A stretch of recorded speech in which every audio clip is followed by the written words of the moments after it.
Hai, power bank dah sampai. Ni detail dia. Daripada brand Ugreen, brand yang memang dipercayai dan barang yang berkualiti.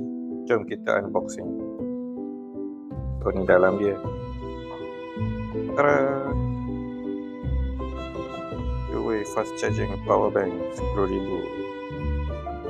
Ni rupa dia.